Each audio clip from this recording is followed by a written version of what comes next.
The drive back to Vale Palace felt quieter than the storm before it. Rainwater still shimmered across the coastal highway beneath silver moonlight, while the ocean crashed endlessly against the black cliffs below.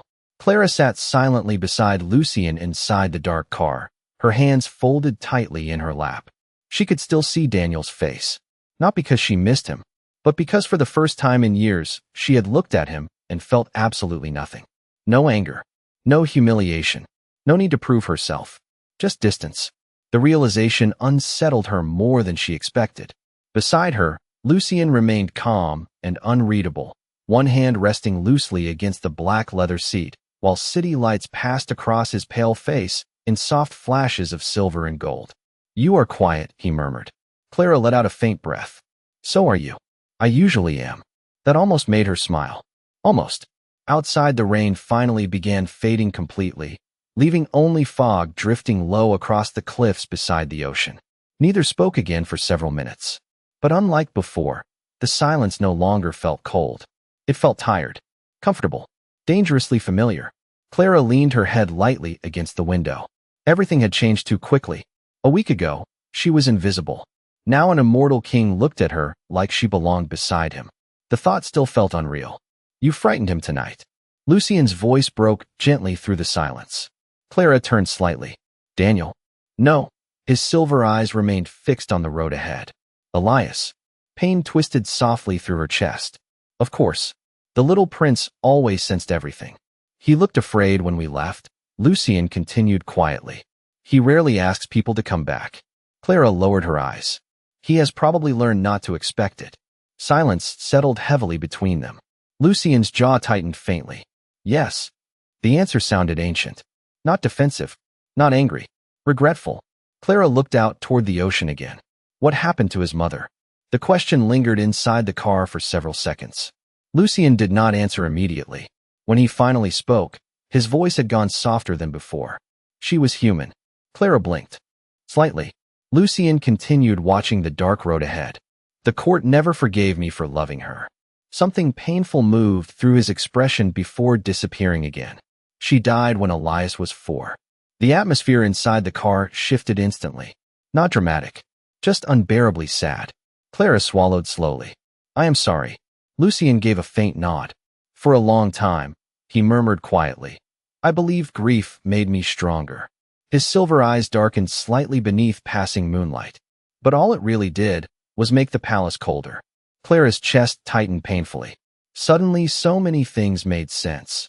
Elias fearing abandonment, the silent corridors, the endless loneliness inside Vale Palace. The way Lucien watched warmth like someone starving beside a locked door. No wonder the child clung to kindness so desperately. No wonder the king looked at her like hope frightened him. The car finally turned through the enormous black gates of Vale Palace just after midnight. Silver lanterns illuminated the long stone driveway while ancient towers rose against the moonlit sky above the cliffs. The palace looked less threatening tonight. Still enormous, still ancient, but no longer empty somehow. As the car stopped beneath the eastern entrance, Lucien moved first. One palace servant hurried forward immediately to open Clara's door, but Lucien quietly waved him back and offered his hand instead. Simple gesture. Yet Clara's pulse stumbled anyway. She placed her hand in his carefully before stepping out beneath the cold ocean wind. The moment they entered the eastern hall, Clara noticed something strange. The servants were watching her differently now. Not with suspicion, with curiosity, warmth even. Whispers drifted softly through the corridors as she and Lucien crossed the marble floors together beneath towering chandeliers. No one spoke directly, but everyone had already heard. The human woman had returned beside the king. Lucien noticed the whispers too. His expression remained calm, untouchable. Yet somehow Clara sensed he was listening carefully to every reaction around her. Protective again. Dangerously protective. The North Tower remained silent when they finally entered. Blue fire flickered softly inside silver braziers while moonlight spilled across endless Gothic windows overlooking the ocean. And there, inside the enormous library beside the fireplace, Elias sat curled beneath a blanket holding his sketchbook against his chest. Waiting. The little prince looked up instantly when the doors opened. Relief flooded his face so fast it nearly hurt to witness. "You came back." 3 small words. That was all. But suddenly the entire haunted tower felt warmer. Clara crossed the room immediately. You should be asleep. Elias rubbed tiredly at his eyes. I tried. Lucien stood quietly near the doorway watching them. Something fragile moved through his expression again, the kind of emotion he seemed deeply unaccustomed to showing. Elias looked toward Clara carefully. Was the wedding awful? She let out a soft laugh. No, the child frowned slightly. Then why do you look sad? Clara froze. God. Children noticed everything. I do not think I am sad, she admitted quietly. Elias tilted his head slightly. Then maybe you are tired of pretending. The room fell silent. Even Lucien looked surprised. The little prince lowered his eyes toward the sketchbook in his lap. My father looks like that sometimes too. Clara glanced toward Lucien instinctively. The king had gone very still beside the doorway. Not cold, just exposed somehow. Elias slowly opened the sketchbook across his knees. Inside rested another drawing. 3 figures standing beside the cliffs beneath clear skies. Not perfect drawings. Not detailed, but unmistakable. A man, a woman, a child. Together. Clara's chest tightened painfully again. You drew this tonight? Elias nodded sleepily. I did not want the ending to change again. Silence swallowed the room completely. Lucien looked away first, because suddenly something ancient and lonely inside him no longer felt hidden at all. Clara carefully sat beside Elias near the fireplace while the child slowly leaned against her shoulder. Within minutes, exhaustion finally pulled him asleep. The sketchbook slipped gently from his hands. Lucien crossed the room quietly before lifting the sleeping prince into his arms. With impossible care, the contrast still startled her every time. A man powerful enough to terrify kingdoms, holding a child like something breakable. Lucien paused near the doorway leading toward Elias's bedroom, then softly asked without looking at her, Will you stay a little longer? Not command, not pressure, just quiet hope. And somehow that felt far more dangerous. Clara looked toward the stormless ocean beyond the library windows, while moonlight shimmered peacefully across the cliffs below. Then finally she whispered, I think part of me already has. Clara should have left the next morning. That was the sensible thing to do. A normal thing. Instead, she woke beneath impossibly soft black blankets inside the North Tower guest chamber, while pale ocean light drifted through towering Gothic windows overlooking the cliffs. For several quiet seconds, she forgot where she was. Then she heard distant waves below the palace, and remembered everything. The wedding, Lucien's hand around hers, Elias waiting awake beside the fireplace. I think part of me already has. The memory alone made her pulse stumble. Clara sat up slowly. Someone had left breakfast outside her chamber door. Silver tray, fresh tea, warm bread, and beside the tray rested a folded black coat. Lucien's. She stared at it longer than necessary. The scent of rain and cold cedar still lingered faintly in the fabric. Dangerous. Everything about this place was becoming dangerous now. A soft knock interrupted her thoughts. Before Clara answered, Elias quietly entered carrying his sketchbook against his chest. The child looked far more awake than the night before. You stayed. No greeting. Just immediate relief. Clara smiled faintly. Good morning to you too. Elias crossed the room quickly before stopping near the bed. The oversized sweater hanging loosely around his small frame made him look younger this morning. More like a child. Less like a prince raised inside grief. I thought maybe you changed your mind. The honesty in his voice hurt. Clara gently folded the blanket aside. I said I would stay longer. Yes. Elias lowered his eyes briefly. But humans say many things before leaving. God. Every conversation with this child felt like discovering another crack inside the palace walls. Clara reached carefully toward him. Elias immediately moved closer without hesitation. Trusting. Far too trusting. You should not already expect people to disappear, she whispered softly. The child looked toward the windows overlooking the ocean. They always do. Silence settled heavily between them. Before Clara could answer, another knock echoed softly through the chamber. Lucien entered moments later. Black shirt, dark trousers, silver cufflinks. Elegant as always, yet somehow less distant this morning. His silver eyes moved first toward Elias standing beside Clara's bed, then toward the untouched breakfast tray. You did not eat. Clara crossed her arms lightly. You sound offended. I am. A faint flicker almost touched his expression again. Not quite a smile. but close enough now that she recognized it instantly. Elias looked between them carefully, then very deliberately moved toward the fireplace. Traitor. Lucien stepped farther into the room. The council requests your removal again. Well, there went the peaceful morning. Clara sighed softly. That took less time than expected. Lucien's expression cooled slightly. Seraphine believes your influence over Elias is becoming dangerous. Because he likes me? Because he trusts you. The answer came immediately. Lucien looked toward the ocean windows briefly before continuing quietly. They fear attachment inside this family. Clara frowned. That is an incredibly depressing sentence. It is also true. Elias sat quietly near the fireplace, pretending not to listen. Failing completely, Clara looked back toward Lucien. What exactly does the council think I am doing? The king's jaw tightened faintly. They believe human affection weakens vampire judgment. That might have been the saddest political philosophy she had ever heard. No wonder everyone here looks emotionally constipated. A dangerous silence followed. Then unexpectedly, Elias laughed. A real laugh. Small. Startled. Completely unplanned. Lucien froze instantly.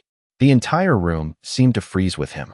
Because apparently laughter inside the North Tower remained rare enough to feel almost shocking. Elias looked surprised by himself too, then slowly lowered his head again, embarrassed. Clara's chest tightened painfully. Lucien's silver gaze remained fixed on his son with visible disbelief. For one impossible second, the ancient king looked close to breaking. Not from anger, from hope. Clara quickly looked away toward the breakfast tray because suddenly witnessing this family heal felt too intimate. Lucien recovered first. He crossed slowly toward the fireplace where Elias sat clutching the sketchbook. Show me what you were drawing earlier. The child hesitated, then carefully handed him the book. Lucien opened it quietly. Clara watched his expression soften page by page. Sketches of ocean cliffs, towers, moonlight, fireplaces, and increasingly her. Not detailed portraits. Moments. Clara sitting beside windows. Clara reading near the fire. Clara standing beside Lucien beneath rain. Tiny pieces of warmth filling previously empty pages. Lucien stopped at one particular drawing. Clara recognized it instantly. The three figures beside the cliffs. Family. The king stared at the sketch longer than expected, then quietly asked, "You drew me smiling?" Elias looked nervous suddenly. A little. Lucien remained completely silent, because perhaps no one had drawn him that way in centuries. Finally, he closed the sketchbook carefully before returning it to the child. It is inaccurate. Elias looked devastated. Then Lucien softly added, "I should probably smile more." The relief on Elias's face nearly destroyed Clara emotionally. The child smiled instantly. And this time, Lucien actually smiled back. Small, brief, real. Clara forgot how to breathe for half a second, because suddenly the terrifying vampire king looked almost human beneath the pale morning light. Not cold, not ancient, just tired and trying. A sharp knock interrupted the moment again. Captain Rowan entered quickly. "My king." Lucien's expression cooled slightly, though the softness had not disappeared completely yet. "What now?" The council has gathered in the lower chamber. Rowan hesitated briefly before glancing toward Clara. They are demanding immediate audience regarding the human woman. Of course they were. Lucien looked entirely unimpressed. "No, my king. No." The single word landed harder this time. Rowan lowered his head immediately. "Yes, your majesty." But before the captain could leave, Clara quietly spoke. "Maybe I should meet them." Both Lucien and Elias looked toward her instantly.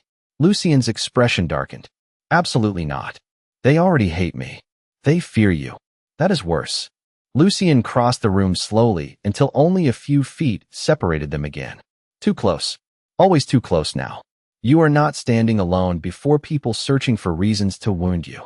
The protectiveness in his voice struck her harder than it should have. Clara lowered her eyes briefly. "I cannot hide in your tower forever." Silence. Then quietly Lucien asked, "Do you wish to leave?" The question changed everything, because suddenly she realized he would let her go. Even now. Even after Elias.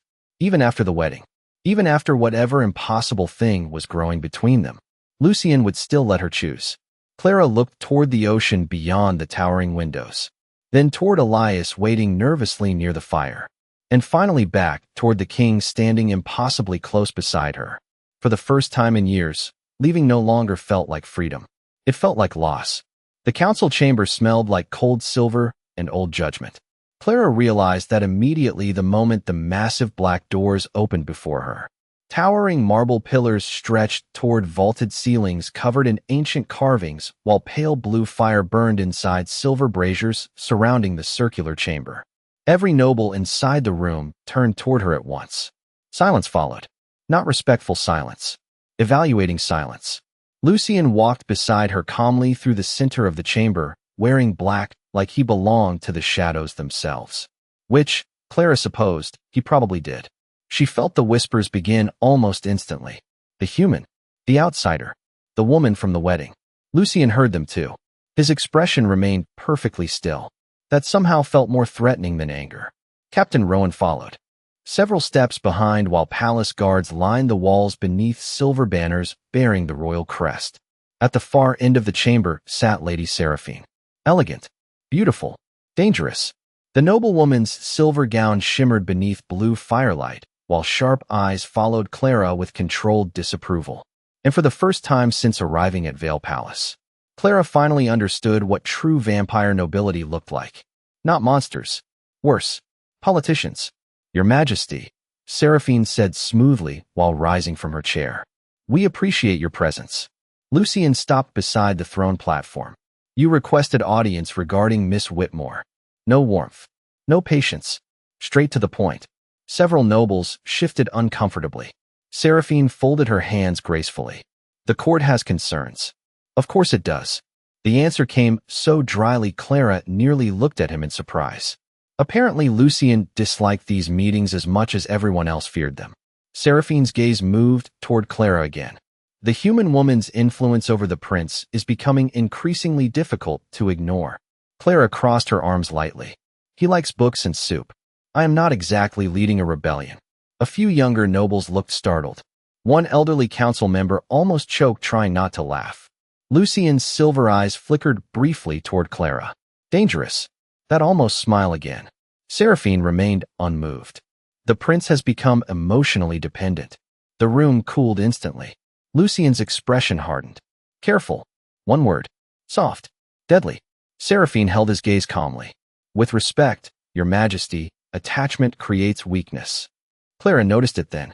The slight shift in Elias standing silently near the doorway beside Captain Rowan. The child heard every word. And each one heard him. Lucien noticed too. His jaw tightened faintly. The prince is not weak, the king said quietly. No. Seraphine agreed carefully. But grief changes judgment. Silence spread heavily through the chamber. Because suddenly this conversation was no longer about Clara. It was about Lucien. About his late wife. About history repeating itself. About a king who once loved a human woman and lost her. Clara finally understood the real fear inside the room. The court was not afraid she would hurt Lucien. They were afraid Lucien would love her enough to hurt himself again. Seraphine's voice softened slightly. The kingdom remembers what happened to Queen Eleanor. Elias lowered his eyes immediately. Lucien became very still. Not angry. Ancient. Like something inside him closed behind stone walls again. Clara's chest tightened painfully. This palace truly had spent years bleeding quietly beneath all its elegance. One older noble leaned forward carefully. Your Majesty, no one questions your affection for the prince. Affection. What a cold word for fatherhood. But the court worries the human woman has altered the emotional balance inside the royal household. Clara almost laughed from disbelief. Emotional balance? The palace had the emotional balance of a cemetery before she arrived. Lucien spoke before she could. She taught my son how to laugh again. Silence. Absolute silence. Every noble in the chamber froze, including Seraphine. Lucien's silver gaze swept calmly across the room. You call that dangerous, he continued softly. I call it necessary. The words landed harder than shouting ever could, because suddenly everyone inside the chamber realized something terrifying. The vampire king had already chosen a side, and it was not theirs. Clara looked toward Elias instinctively. The child stared openly at his father now with visible shock, as though hearing those words aloud felt impossible. Lucien almost never exposed emotion publicly, yet here he stood before the entire council defending warmth itself. Seraphine recovered first. The court only wishes to protect the crown. The crown, Lucien murmured quietly, has survived centuries. His silver eyes shifted briefly toward Elias near the doorway. My son's surviving loneliness concerns me far more. Something inside the chamber changed after that. Not dramatically, subtly, like tension beginning to crack. Several younger nobles exchanged uncertain glances. Even some older council members looked uncomfortable now, because deep down, everyone knew Elias had been fading long before Clara arrived. Lucien stepped away from the throne platform slowly, then stopped beside Clara. Too close. Always too close now. You may continue fearing her influence, he said calmly, but understand this clearly. His gaze swept across the chamber again. She remains under my protection. The room went still once more, not because of the words themselves, because of what they meant. Protection from the Vampire King was not temporary, not casual, not political. It was personal. Seraphine understood immediately. Clara saw it in the noblewoman's eyes. And somehow, that realization hurt Seraphine more than anger would have. Interesting. Very interesting. The meeting ended shortly afterward. No dramatic explosion. No shouting. Just cold silence and shifting alliances beneath blue firelight. As Lucien escorted Clara back through the endless palace corridors afterward, neither spoke immediately. The atmosphere felt strange now. Heavier. More intimate somehow. You should not have defended me like that, Clara finally murmured softly. Lucien continued walking beside her beneath towering, stained glass windows. They insulted my son in front of me. They were talking about me. They were talking about both of you. The answer came instantly. Clara looked toward him carefully. Lucien's expression remained calm, but not distant anymore. Never fully distant around her now. You really frightened them, she admitted quietly. A faint pause. Then, good. That actually made her laugh. A real laugh this time. The sound echoed softly through the enormous corridor. Lucien looked toward her immediately, and once again, the ancient king visibly softened hearing it. God, this was becoming impossible. Ahead of them, the ocean appeared through towering palace windows while silver afternoon light spread across endless black waves below the cliffs. Clara slowed slightly beside the glass. The kingdom no longer looked frightening from here. Just lonely. Lucien stopped beside her. They will continue resisting you. She nodded softly. I know. You still wish to stay. Not question. Observation. Clara stared quietly toward the sea before answering. I think Elias needs someone who chooses him on purpose. Silence followed. Then Lucien asked the more dangerous question. And what about me? Her heartbeat stumbled instantly. The ocean below crashed endlessly against the cliffs. Cold wind whispered softly through ancient stone corridors. And suddenly Clara realized something terrifying. She no longer knew how to answer that honestly without changing both their lives forever. That night, the storm returned softly to Vale Palace. Not violent this time. Just rain drifting quietly against the enormous Gothic windows, while silver mist rolled across the ocean cliffs below. The North Tower Library glowed warmly beneath blue firelight. And for the first time in decades, it no longer felt empty. Clara sat curled near the fireplace beside Elias while the little prince concentrated intensely on a chessboard spread across the carpet between them. You are cheating, Clara whispered. I am strategically improvising. That is absolutely cheating. Elias tried very hard not to smile. Failed immediately. Across the room, Lucien sat near the towering windows reading through palace documents beneath silver candlelight. Or pretending to. Because Clara had noticed something increasingly obvious tonight. Every few minutes, the king looked up from the papers just to watch them. Not intentionally. Instinctively. Like someone slowly relearning what peace looked like. Elias moved another chess piece proudly. You are losing. I noticed. You are losing badly. That part was unnecessary. The child laughed softly again. Lucien's hand stilled briefly against the papers. There it was. That same expression. The one Clara now recognized instantly. Wonder. As though hearing joy inside these chambers still surprised him every time.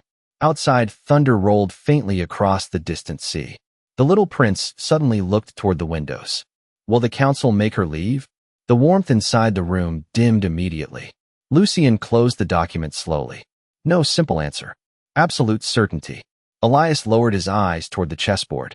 They always leave eventually. God. That sentence again, like abandonment, had become weather to him. Expected. Routine. Clara carefully set down her chess. Peace. Not everyone. The child looked uncertain.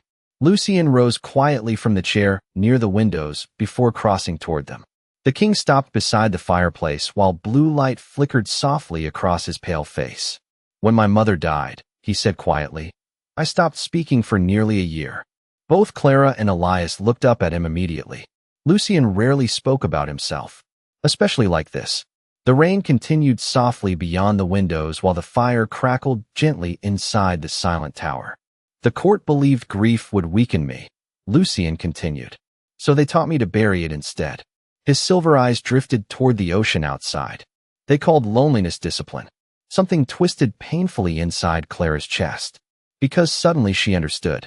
Lucien and Elias had inherited the exact same sadness, just in different forms. The child stared silently at his father. Were you scared? The question hung quietly in the room. Lucien looked toward Elias again. Yes. No hesitation. No royal mask. Just honesty. I was afraid, the king admitted softly, that if I loved people deeply enough, losing them would destroy me. Silence followed. Heavy. Real. Human. Then Elias asked the question Clara suspected mattered most. Did it? Lucien's gaze shifted slowly, first toward the storm outside, then toward Clara sitting beside the firelight, and finally back toward his son. Yes, he whispered. The honesty in that single word nearly shattered the room. Elias lowered his eyes again. But you still love them anyway. Lucien froze slightly. The little prince clutched the edge of the chessboard quietly, even knowing it would hurt. The king stared at his son for several long seconds. Then something extraordinary happened. Lucien knelt slowly beside the child. Not as a ruler, not as a king, as a father. There are some people, he said quietly, whose absence hurts more than fear itself. Clara forgot how to breathe for half a second, because suddenly the entire room understood what he truly meant. Not only Elias. Her too. The fire crackled softly between them while rain slid down the towering library windows behind the king. Elias looked toward Clara carefully. Does that mean she is staying? Dangerous silence. Lucien's silver eyes lifted toward her. And for the first time since arriving at Vale Palace, Clara realized the decision was no longer temporary. This was no longer a visit, a strange coincidence, a fantasy interruption inside her normal life. This had become a choice. A real one.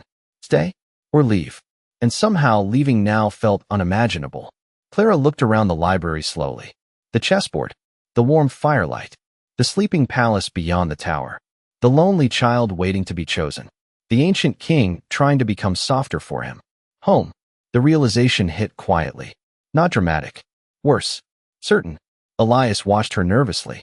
Lucien said nothing at all, because unlike everyone else in Clara's life, he would not force the answer from her. Finally, she whispered softly, I think I would like to stay. The room became completely still. Elias stared at her, then immediately launched himself into her arms before she could process what happened. Clara laughed softly in surprise while the child clung tightly around her shoulders. You are crushing me a little. I do not care.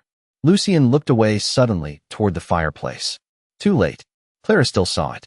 The emotion breaking across his face. Relief. Pure, overwhelming relief. God. No one had chosen this family in a very long time. Elias finally pulled back slightly. You mean permanently? Clara hesitated, then slowly nodded. The child smiled, so brightly it almost hurt to witness. And across the room, the vampire king looked at her like the world had quietly shifted beneath his feet. Outside, the storm finally began clearing above the Atlantic cliffs. Moonlight slowly emerged across the endless black ocean, while silver reflections shimmered peacefully against the palace windows. Lucien crossed the room toward her carefully. Not rushed, not possessive, intentional. When he stopped beside her, his voice had gone impossibly soft. You are certain? Clara looked toward Elias curled happily against her side, then toward the king standing before her beneath silver firelight. And finally she answered with complete honesty. For the first time in my life, her eyes stung unexpectedly. I think I finally arrived somewhere that feels like home. Silence swallowed the room gently after that. Not lonely silence anymore. Warm silence. Healing silence. Elias slowly fell asleep against Clara's shoulder while the fire crackled softly nearby. Lucien carefully lifted the child into his arms again before carrying him toward the adjoining chamber. At the doorway, the king paused briefly, then looked back toward Clara beneath silver moonlight and quiet rain. No crown, no distance, no coldness left between them anymore. Only something ancient finally learning how to live beside warmth again. And somewhere beyond the cliffs of Vale Palace, the storm disappeared completely.